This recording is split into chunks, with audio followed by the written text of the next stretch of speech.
বিএনপির এই যে সমস্ত যত নেতা কর্মী আছে গন্ড মূর্খ, ওদের তারেক রহমান ইন্টার পাস, খালেদা জি আন্ডার মেট্রিক পাস, এই গন্ড মূর্খ কর্মীরা এদেরকে সবাই যে তারেক রহমান একলা মুরগি বানাইতেছে, এই মুরগিগুলো অন্তত পক্ষে একটা জিনিস তো উপলব্ধি করতে পারে, ভাইরে জন্ম মৃত্যু এগুলো আল্লাহর সরাসরি একটা প্রদত্ত, আমাদের সকলেরই মৃত্যু অনিবার্য, মৃত্যু হবে।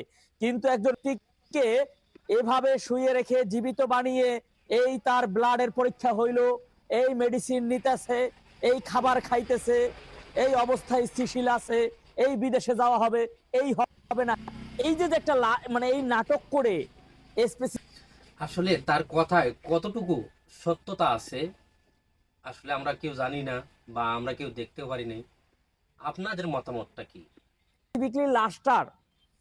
লাশের যে কষ্ট হচ্ছে, তাকে যে তার মানে বিদায়ী রুহের যে তাকে কষ্ট দেওয়া হচ্ছে, এটা কি একবার উপলব্ধি করছেন? কি হয়, কি বলে মৃত্যুর পরে এই মাইয়াতি নাকি এমন একটা শব্দ আছে, এটা কি বিএনপির এই যে নেতা কর্মী যে বানানো হচ্ছে, তারা কি এটা যে হ্যাঁ মেডিসিন যদি তার নেয়, তার মানে কি মেডিসিন যখন নিতে আসে আমি একজনকে সরাসরি দেখে আসে না কেন?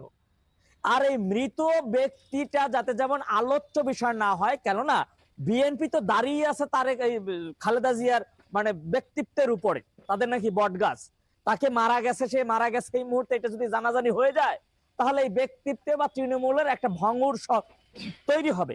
আর সেই তৈরিটা যাতে যেমন এই তফসিল ঘোষণা হবে, তফসিল এই যে 10 তারিখ না 12 তারিখ ডেট দিচ্ছে, এরপর তারেক রহমান আসবে, আইসা আরো কিছুদিন চিকিৎসার একটা বকুচকু বুঝাইয়া মরে গেছে গা, একটা ডেট মানে বলবে মরে গেছে গা। ওদের কাছে তো বিজয় দিবস 16 ডিসেম্বর, 26 মার্চ, 21 ফেব্রুয়ারি, স্বাধীনতা, এগুলো তো তারেক রহমান মানে না রে বাবা।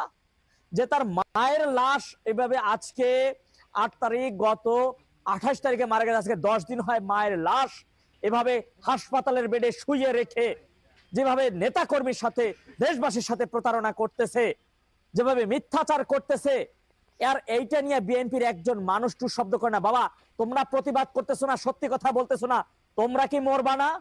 আমি যে গলা ফাটাই বলতেছি যে বিদেশের মাটিতে রোগীর চিকিৎসা হয়, মৃত ব্যক্তির চিকিৎসা হয় না। তোমরা মেটিকুলাস ডিজাইন সাজাইয়া বানাইয়া বাংলাদেশের হাসপাতালে মৃত ব্যক্তিকে তাজা বানাইয়া, তাজা দেখাইয়া এই চিকিৎসা তোমরা এই দেশে করাইতে পারো, কারণ তোমরা ডেভিলে পরিণত হইছো।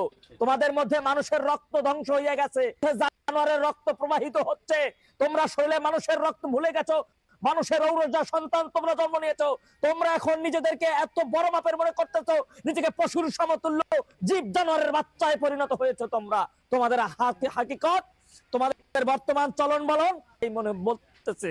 মনে রাখো, আজকে আফসোস এবং হতাশার জনক একটাই বিষয়, কি বাংলাদেশের জনগণ, দেশের প্রথম মহিলা প্রধানমন্ত্রী 5-5টা জন্মদিনের মতো তার মৃত্যু ডেটও হবে একাধিক, জন্মদিনের মতো তার মৃত্যু দিনটাও।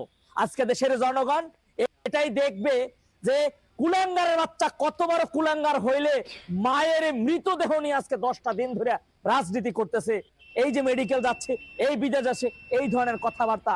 ভাইরে এইগুলো করে না, মানুষের তো হুকুম আসে যখন হায়াত থাকে না, সে মারা যায়, তাহলে মৃত ব্যক্তিকে পরবর্তীতে কি করতে হয়?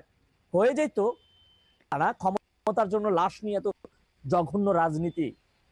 আফসোস এই দলের নেতা কর্মীদের জন্য, যারা আর ওদের জন্য কি আফসোসি করবো, ওরা তো মব সন্ত্রাসী, ওরা জানোয়ারের চাইতে অধম, জানোয়ার চাইতে নিকৃষ্ট, তো এদের জন্য আফসোস করে কোনো লাভ নাই।